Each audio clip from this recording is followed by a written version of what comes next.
everyone, this is Flosstube number 7. My name is Eli. This is a channel dedicated to my cross-stitching crafts and my progress with all my projects. I'm super happy if you're a returning subscriber slash viewer, and if this is your first time, welcome to my channel. Yeah, so let's get started. I'm in a different space, just trying to not different space, but trying to see different perspectives in my small apartment about what's best or not. So I'm sitting on my love seat, and you can see my other wall, which is not filled with as many prints as the other wall. But if I do decide this, maybe I should start putting prints on the other side. So in terms of what we got, I have one finish, 3 new starts, some whips. I have some hand dyeing fabric things to show you. I have the giveaway winner, some haul, and shoutouts. In terms of my finish, it's not with me, so I'll have to put up a photo. I'll put it right here. This is, once again, I always don't remember the name, Alien Schoolgirl or Little Alien Girl sampler by Ink Circles. This is a part of the hashtag iconic ink circles round robin that I'm a part of, and this is a piece started by Michelle Bendy. So this is a larger piece, so all of the participants of the round robin will be working on this one. So I did 2 parts: the side border, and then the rocket ships, because I wanted to do the top border, but I just wanted to kind of get it done, and that side border did take a long time. So I'm happy with that. That's done on a 32 count Lugana in Bronze Age, or Bronze by Bistitch Me, and it's a full color conversion by Michelle Bendy. Alrighty, so in terms of starts, I have 4 starts. I'll start with this one. I just started this one yesterday. It's for my sister. She wanted it as a gift for one of her nephew or niece, so my brother-in-law's sibling's child. So it's just the child's name, which I got off of Lord Libyan's 50-ish free cross-stitch alphabets. So this is, I think, an 8-stitch high one. And then my sister wanted strawberry vines. So these vines, you probably can't recognize at this stage, but I took the vine patterns from Haunted Frames Book of Tea Time Critters, which I did for Strawberry Moon's Owl this past June. Yeah. And I just replicated them here. So there'll just be 2 more, and then I'll be done. This is done on a 14 count Earl Grey tea by Lap and Loops, which is my first time using this colorway in 14 count. I really only have 1 Lap and Loops, so it looks nice. That's what my sister wanted. So hopefully I can just get this done today, so I can send it off to her next week. I did tell her in a way because she wanted to frame it.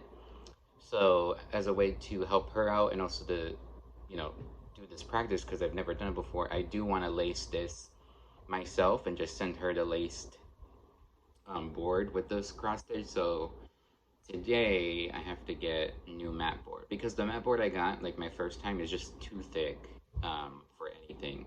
So with frames, it's just too thick to put inside the frame, which I dealt with a lot. So yeah, so this is this little gift piece for my sister. Alrighty, next one, we'll just go into order. So I got the Michelle Bendy piece done because I really wanted to get this one going, and there is a thread in it. So let me just quickly take that out and push it to the side. So this is another iconic ink circles round robin, and this piece is Krista, or Clover Hop Stitching on Instagram. This is her piece, and it is called Quaker Floral Puzzle, which I'll have a photo of the finished piece. It's a very beautiful piece. I was a bit intimidated starting it, but this is where it is. So I started this. So I started my part. So Krista did her part. Someone else did a second part, so I'm the third person. So what I did as of this current moment is I did this pot, this floral, and then starting back at this flower. So yeah, this is done on an 18 count Scotman by the Stitch Me with a call for. I think this pattern has two DMC versions, so it might be the called for. I have to double check. Krista did tell us that we could, using that same set of DMC, kind of change the flower colors. So she asked me to start changing the big central flower motifs colors. So that's what I did. It's the called for is like this pinky and yellow, so I'm going to do it in blue and a darker orange. So yeah, I guess I didn't say, which whoopsie, after the finish, these starts and whips. For the month of August, I'm really only working on 4 projects. Kind of as a catch up and a focus month for these 4 projects to get them done. Not to get them done, well, some of them get them done, but just get progress on them. So this is one of them. Because we do have a kind of a deadline with the mandalas for October, which is coming up. So I do have to work on this. Probably work on it more tonight. I think I have all of this, and then it's kind of like a triangular area that I have to complete, and then the last person will have the other side coming through. But yeah, I like it a lot. It's not. I did learning from my past mistakes with these ink circle patterns. I did make a working copy, and I'm highlighting while completing it, which helps a lot. So. That is Quaker for a puzzle. That was my first one that I'm doing, that I'm only completing. The Emerson one just came up. I was like, let me get it done just to get it done. Alrighty, next one. This is my Stitch for Pride 2025 for August.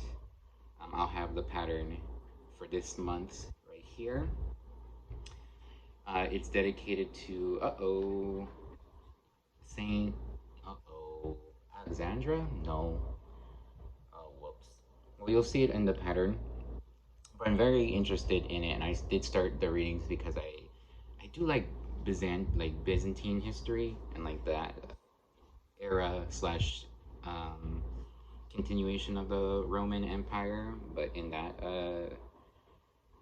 was it the Eastern? Yeah, the Eastern Roman Empire because of the art. And it's funny because this saint, this person is connected to Theodora, and that's how I learned about the Byzantine Empire, and specifically through the computer game Civilization 5, I believe, where you play. It's kind of like a strategy game where you play as a historical civilization, and there's a leader connected to it, and they have all these traits. For example, George Washington was for America, Catherine for Russia, and for Byzantine, it was Theodora.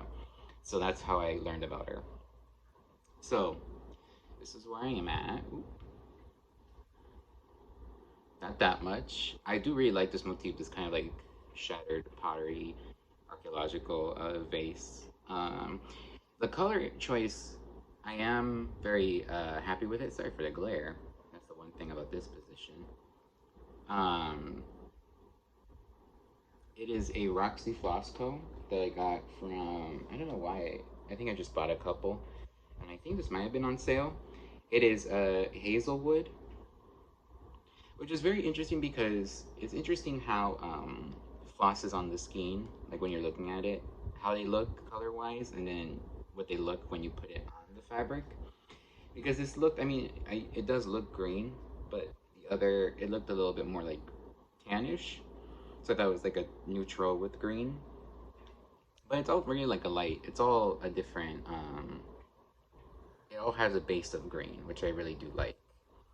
I was also concerned because I didn't know if this was too neutral compared to all the other ones, which were very very bright colors. But I do like this because with the base purple, green goes well with it, so it's going to stand out anyway. So yeah. So my Stitch for Pride, I gotta do more readings, gotta work on this more. Um, I have my Stitchy group meeting next Monday, so that should be fun. Yeah. Alrighty. Let's see. My next, well, that's a start, so I have to do this last start because I only have one whip. So my next start that I officially started, I've talked about a little bit, and it is the mud puppy model stitching that I'm doing for Parakeets and Jacaranda tree, which I'll have the pattern here. Um, I'm doing this because Kenzie is now selling her patterns physically to select stores in Minnesota. So she wanted to get models, so she asked for volunteers, and I reached out. And I'm happy to say, let me fold it. There we go. That this is my start.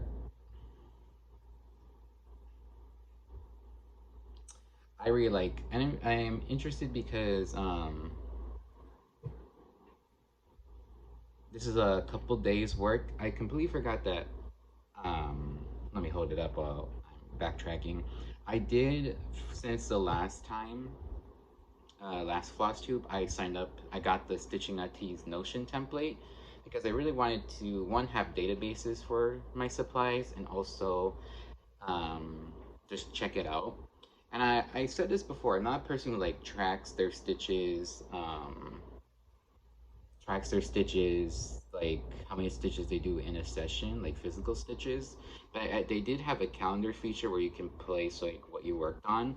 So I did like having that option, um, to kind of track like how many days I've been working on a select project. So I do want to bring that up. But while I do that, this is done on a 20 count raspberry swirl Ada by Atomic Ranch fabric, um, that I got at Stitching Kitten in South Carolina when I was there for a conference.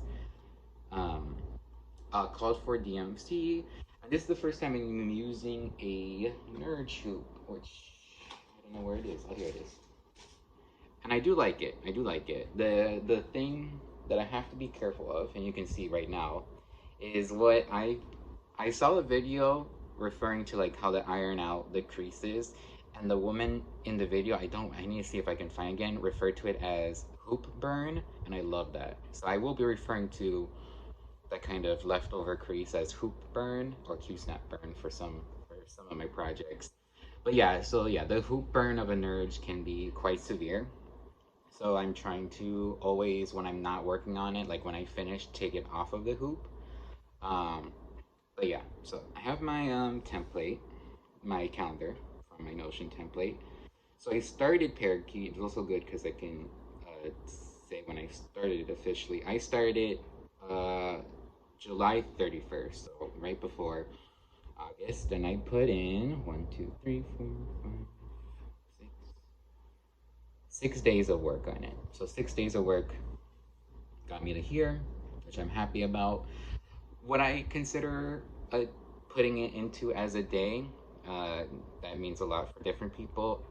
At least 45 minutes. Usually it's an hour that I do my stitching session. So anything around that area, um, I put it into the calendar. The only thing I don't put in the calendar is my lunch stitch, which I did forget. Well, we'll get to it, so I can just do that as a whip. I just forgot about it. I just don't put it because I in theory work on it every day. This past week I didn't to do other stuff, but uh, I just don't put it in the calendar. I don't know why. I do want to go back in terms of Stitch for Pride. I do have some Stitch for Pride here. I think the Stitch for Pride, I worked on it 4 times. 3 of those times, or 3 of those days, was to finish last month's motif, the eagle. So I really only worked, what you saw with the new motif, I only worked on it for 1 day. And then Quaker Floral Puzzle, I started on August 3rd, and I worked on it for 4 days. So that was 4 days of work. So no, we'll see. I mainly got the Notion template to track all of my fabric because I have it now in like a container container. So I know what a lot of them look like off the top of my head, but it's also good just to have a photo database. Also, the biggest thing I bought it was for my floss, but I've been procrastinating putting in any of my floss into the Notion because it feels like a lot. So I might as well, yeah. Maybe that's. I just need to find a day on the weekend where I can lock in and really like start grabbing floss rings and grabbing the. But it's really the issue is the floss that's not on anything, not in the bag or ring or anything. It's just the skein that I just got. Um, that are just in bags of bags. Um, that's my biggest issue. I do need to get it, and I overall like I want to work with it more before giving like my thoughts of it. But I do like the Notion. The issue, the thing that I need to kind of remember, which applies to so many things in my like life, is finding a way to work on it daily to constantly, not constantly, consistently work with it to update it so it doesn't like become out of date or anything. Um, but yeah, I do want to work on it more. I probably will mod it with some help from what other people's done, both in cross stitch Notion worlds and just general Notion world. Um, yeah, okay, that was a lot. Sorry for that tangent. I completely forgot that I did the Notion. So my next whip is our fave garden bear. Let me just put this thread in so it's not in the way. Okay, so this is like the first official whip because all the other three that we just saw were starts, even if they were like part of a sow or a round robin. So this is the first time I can say this was the last time you saw garden bear and also the pattern with it. And then this is where it is now. Oop, that's fine. It's a little transparent. Oh, it's a bit transparent. We'll use the bag. There it is. So what I did since the last time is I filled, well, because I finished in the bottom, I went back to the top, and I started where I left off. So I got a little bit of the head. I finished this ear internally, and then you can't see it because it kind of goes in camera. In person, it's a bit better. The outline in a very light blonde color, I completed that. So I think I color completed that because I don't think there's any left. So the outline of the bear is completely done. And I then went back, I finished the eyes, I put in this black spot, and then I started working on the other ear. So once again, this piece is connected to my hashtag Fat Bear Weekly Sal, and the general due date for that is October 8th. I'm looking at the poster again. And it's interesting because I was looking at this. It's August, what, 10th? And it's weird because I had a big lull with it. Like I wasn't working on it for like a couple weeks and a couple months ago. The past couple months. So I was like, oh, I really will have to rush to maybe get this done for October 8th. But looking at it now, I can easily get this done before October 8th. So I have to like figure out the best plan in terms of not overshooting. I mean, if I finish it a little bit early, who cares? I could also make it the goal to maybe fully finish it by October 8th, which maybe should be my new goal, because it'd be nice to have something fully finished. So yeah, so I'm debating that because it's really there's only a couple like these lighter brown. There's like a little spot to like denote an upper head area, and then I'm just going to color complete until what's left is just the fill in of this darker brown throughout the top of the head. So that will be the last thing that I do, but it's almost there, surprisingly. And again, there was a little bit of mess ups, fudging in the bottom, but again, you can't really like, I can see it, of course, the area where it got a little messed up, but I don't think anyone can. So that's my garden bear, and let's go back to the Notion. I think I only put like 2 days into it, so let's see. 1, 2, yeah. I usually do it on the weekends. Yeah, let me put 2 since the last time, since the last Flosstube. I worked on it 2 days.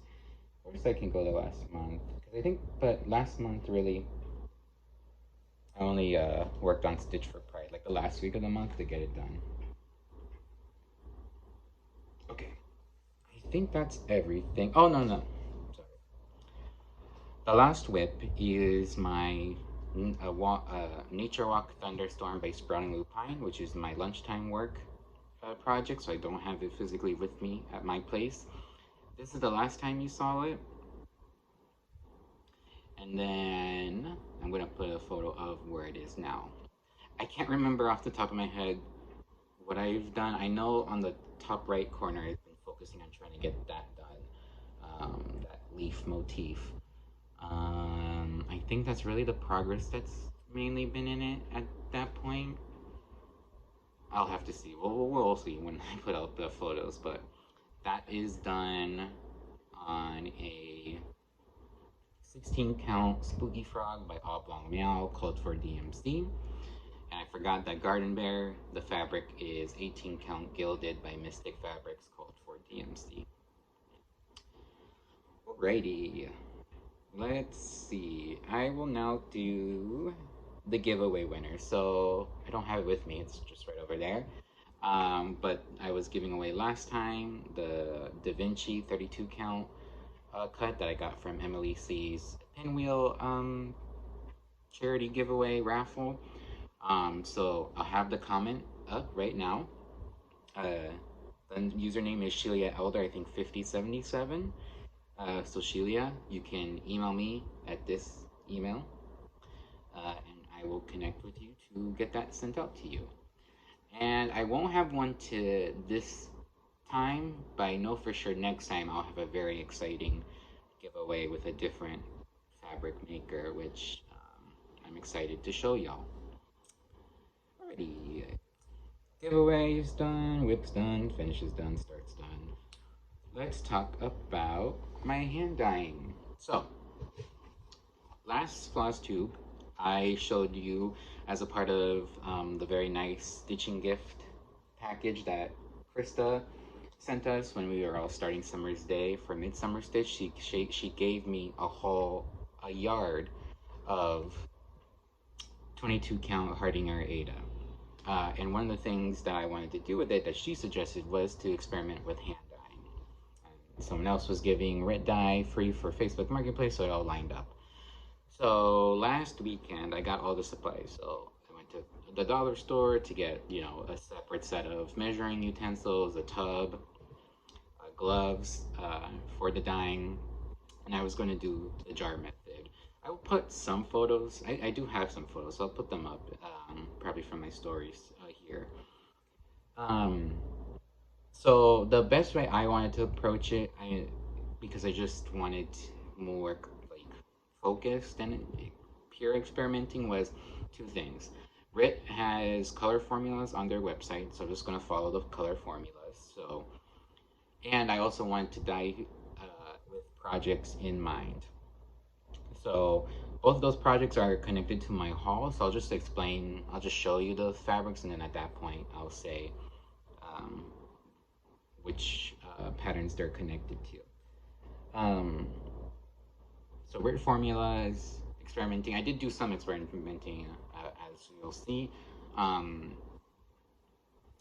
Yeah, that was mostly it. So let's look at one. So the first one I did, the color formula, I believe it's Mellow Yark, either Mellow Yark or Mellow Lark Yellow. The 3 color, like base RIT colors I have are apple green, lemon yellow, and dark brown. So this is the first one.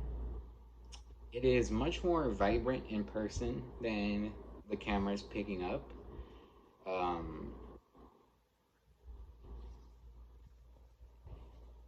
And it wasn't too hard because it was just a RIT color formula, so this just got dyed for around 45 minutes to an hour. And it turned out pretty well. You can't see it on film. Oh, you kinda. There's 2 little spots that are just more orange, it looks like, and I don't know why that happened.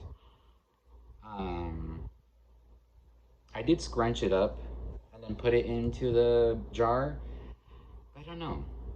I don't know why there's like little spots of orange. And there's some light modeling, like very light, not anything consistent. But yeah, I like how it turned out. Again, it's much like darker and more vibrant in person. This looks very pale. If I bring it down, no. But yeah, so that was my first one. And then the second one, I'm pretty happy with.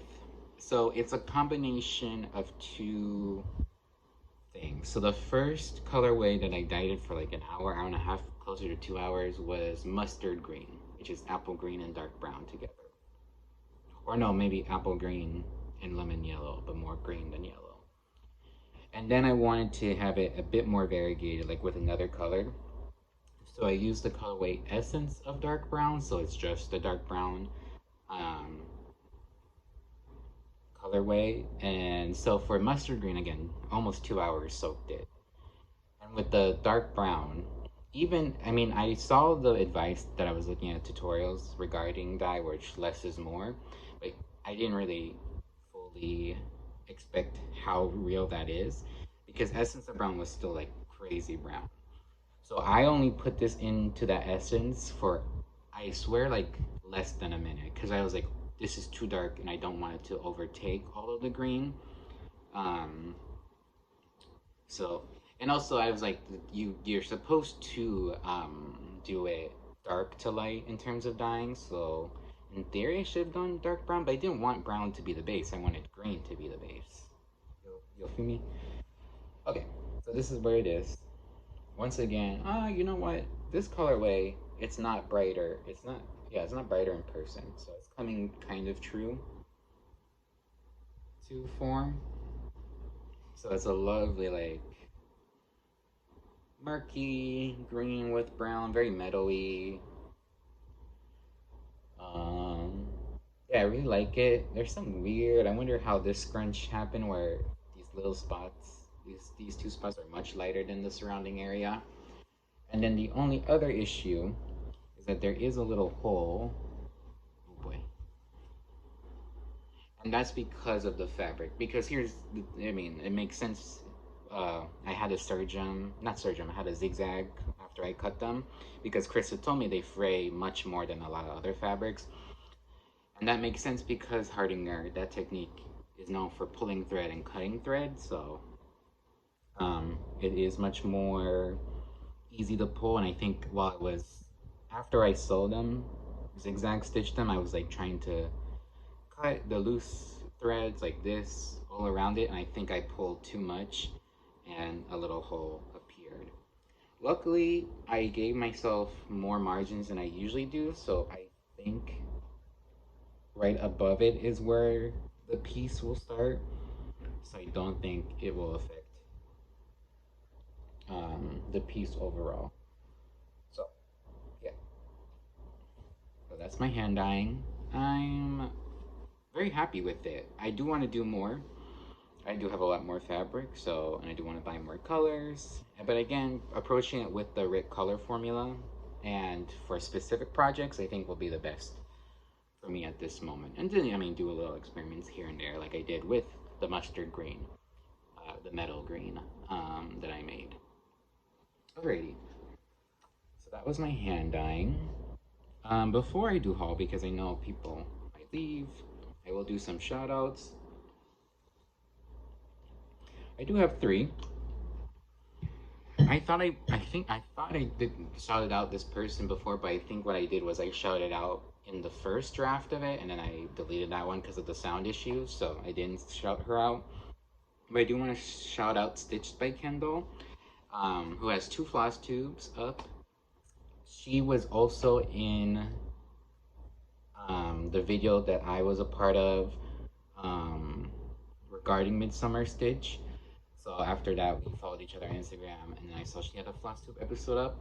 She's a designer. She loves, you know, fandom, Pokemon, and like anime kind of designs, and she makes those kind of designs. So it's really up my alley. So I would recommend watching both of her videos. A new floss. Well, I mean, candles also new. They're all new. Yeah. Another new one is Stitch to My Lucy, who has I'm now two, a finished parade and her first floss tube. And again, very nice person, a lot of similar interests in terms of projects. So I would again highly recommend Lucy. She's doing Stitch for Pride and looks really good.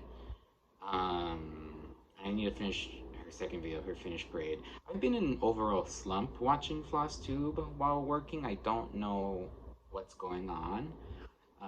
This happens sometimes where I watch a lot of Flosstube and then I kind of don't. So, kind of in a low tide. And then the last person, I was supposed to double check the name like I usually do, but I don't. As in, I usually don't. And then I have to have it on the screen. So it's either Crafting by Carlos, Crafting with Carlos. I might even be crafting another word in the middle. But he's also a new Flosstuber. He still has one up. I saw his video and then I watched the video and then Sarah Stitchy Spot shot him out, which I was so happy with. Again, it's another like he likes a lot of specifically Pokemon cross stitch designs. He was talking about starting some Owl Forests, which I mean both of those I do a lot. Houston, yeah. So again, would recommend watching him. All these three new-ish Flosstubers. They're all new, yeah. Okay, just going everywhere. Filming on a Monday.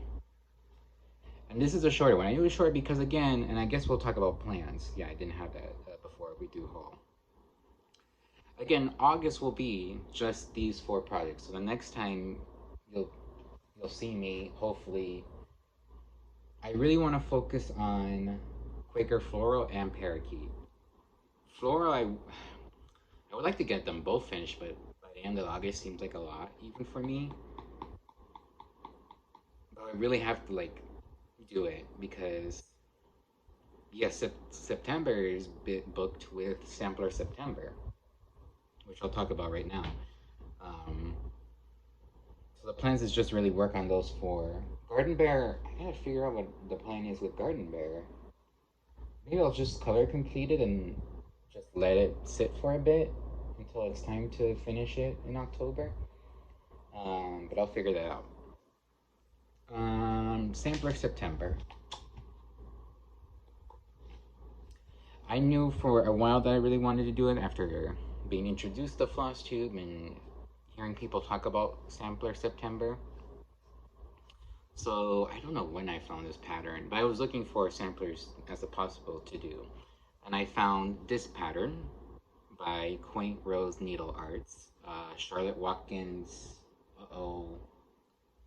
I don't remember the year off the top of my head. And it's such an interesting sampler. I did search it. I sometimes search pattern names on like Instagram to see if other people have done it, and some people have, but it's not really done that much. It's a very interesting one. That castle, the weird trees, that big house with a bunch of colors, and it's a sampler that the young girl who was making it, she realized some mistakes while she was stitching, so she had to use 1/1 stitching or like kind of mixed it up. So it really grabbed me. And then Quaint Rose Needle Arts, I think her name's Macy, has a Flosstube. And I went to the video where she talked about it. I think it was like a market release. And she showed it, and she had of course, she has the original. And of course, in terms of when things age, the dyes change color. And I believe she said that the reds or purples dyed to more blues or pinks. So there was trees and other things that were coming up blue and pink, which I really liked. The pattern that she reproduced has a lot of reds and oranges and yellows, again, which are not my favorite combination of colors. So I decided, using that base original color, like the aged color, what it looks like right now, as an inspiration point, and also that I wanted that castle to be purple as my 2 color things. So I knew this was going to be like my first real full color conversion. Like this is over. I'm going to show the conversion. The other thing I knew was I did not want to do the picture stitching in the center and top left. Um, I just didn't. It looked really cool, very impressive that Charlotte did that, but I just didn't want to do it. Um, I do think it would have affected the color conversion because my color conversion does not incorporate those stitching parts. So if someone wants to do it with my conversion and do the full thing, I don't know how it's gonna look. So I did do this recently where I sketched out. I had this in my head already, but I was like, for this Flosstube, let me sketch it out for them. So that was, I'll show it again, the original pattern. And then I went with my iPhone, just the photo app, my sketch of like what I'm gonna do. So it's only gonna be 2 tiers, so it's gonna be shortened.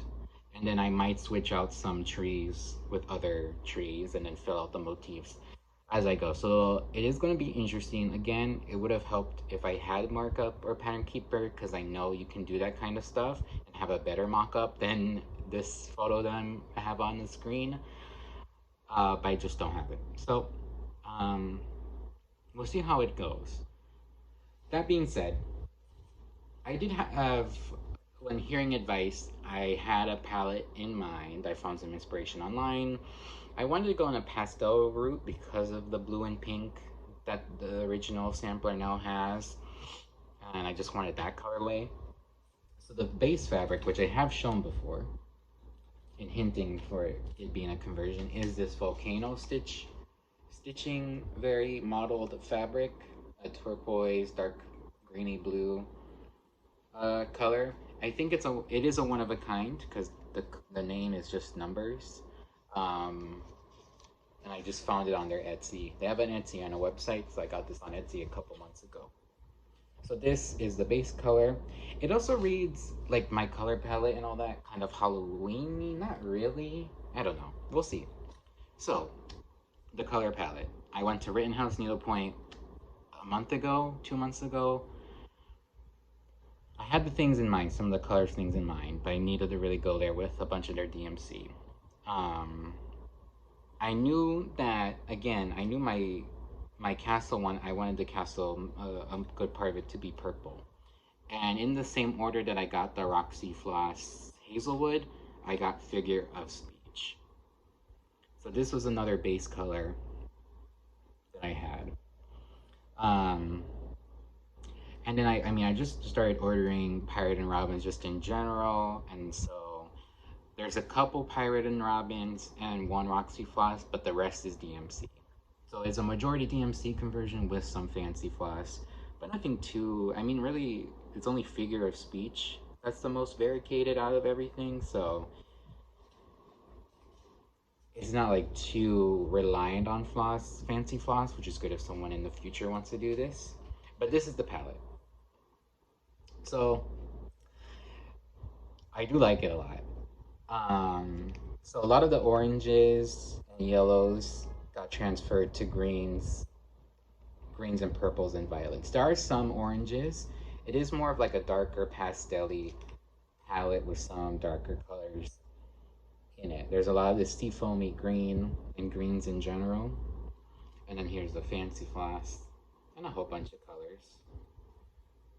I think these two colors are going to make up, or maybe blue steel, and one of these purple, the Figure of Speech, and one of these blues will make up the castle. And then, yeah, so I'll put it up with the fabric.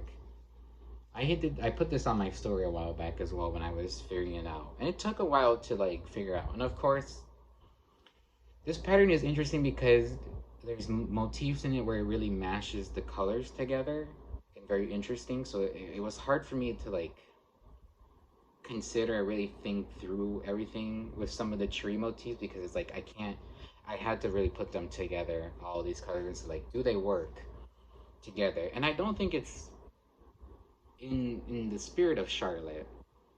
I wasn't also thinking of if they work, if it was just interesting to me. So yes, this is interesting, and I'm talking about a lot because it's my first huge color conversion. Pray to the Saint of Color Conversion cam. Um, I got it. So I'm very excited. So this is like one of my, I have two sampler September starts, and this is the big one that I'm doing. That's not my pattern. So that's it. If anyone's interested, this is a lot. Oh, it also was. I should have talked about this when I talked about doing the conversion at Rittenhouse. It's originally called for NPI silks, which I know.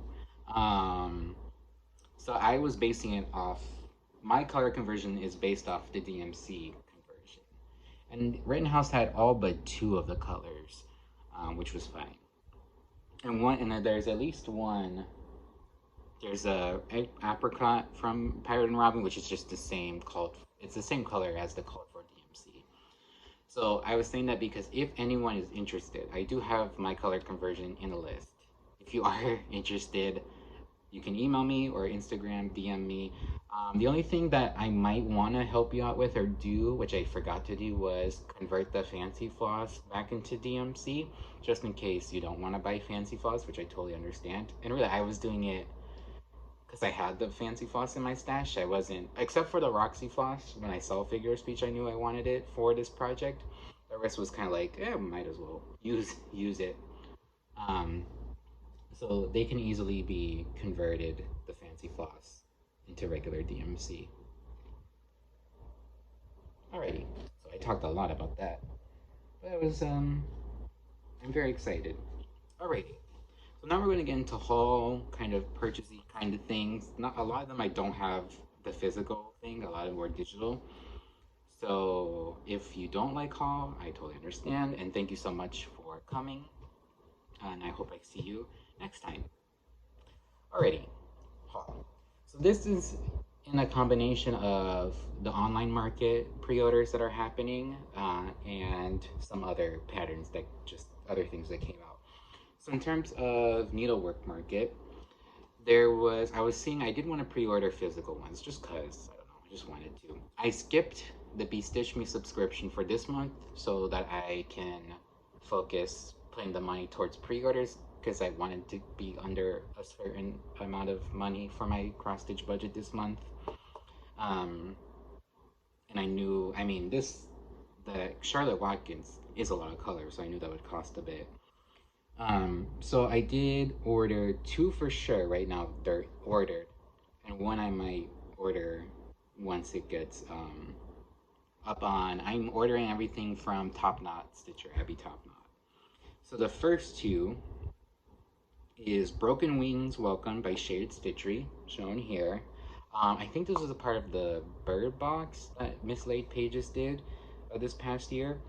And it just looks so beautiful. I'll probably do it on that 18 count daffodil that I have, and even brighter yellow.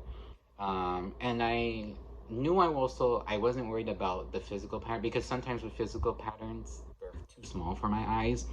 But I know Shaded Stitchery does it like some designers do, where it's very nice cardstock and it's a very large pattern for the layout. So um, I felt good ordering it, and I'm very excited to get it. The other one is I'm so excited. Sprouting Lupine's Garden of Shadows, which is a sibling piece to the unicorn that she released, I think last year for a market, maybe Nashville. I saw people stitch the first unicorn, and I did like it. It just wasn't calling for me. I wasn't there yet. So when this one was released, and it was more of the darker unicorn with mushrooms, very me. Um, so I did order that, and that is the piece that I dyed this for. So I will be putting the Garden of Shadows on this thing. I think the called for is Bog by Bestitch Me.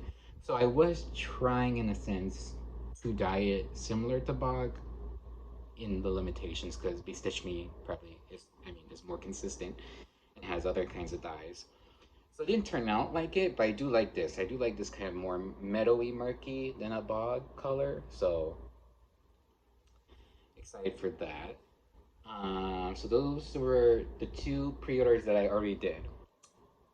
The only one that I do want to get, because people were releasing previews, is Mojo Stitches released. I think it was an exclusive to some retreat, and I think Australia, because that's where she's based. Her Sugar Glider piece, which I'll have up here, which is interesting because there's the new Year in the Woods by Carriage samplers, or yeah, that also has a sugar glider. But I really like Mojo Stitch's sugar glider. I don't know. I think I like, even though it's sometimes harder to count when things are a little bit spread out. But I also like dense pieces. It's kind of, I go each way. I just like this a lot. Also, the sugar glider is so tiny in the Mojo Stitches one. And she has some others that, oh, the cherry bird one, which I'll have again here. I won't order this. I'll order the sugar glider one for sure.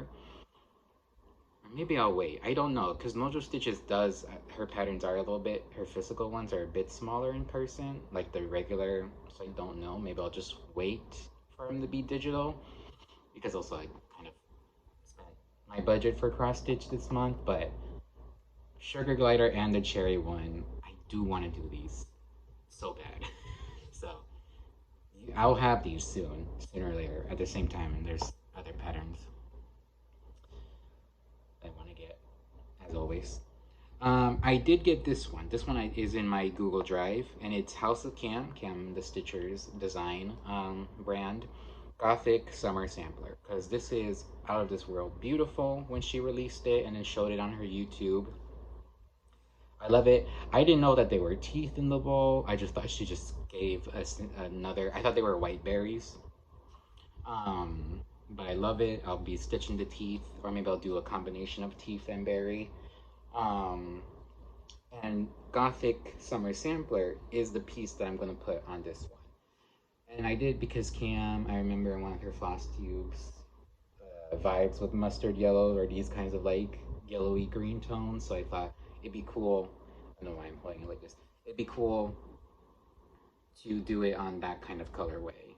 I do think it will come out well. She did give some advice in her video about changes that she would be, not advised, but like you might change. So some of those I will be taking. Like instead of using the dark brown in certain aspects of the pattern, she may advise black. And I do think black with this kind of yellow will be very graphic.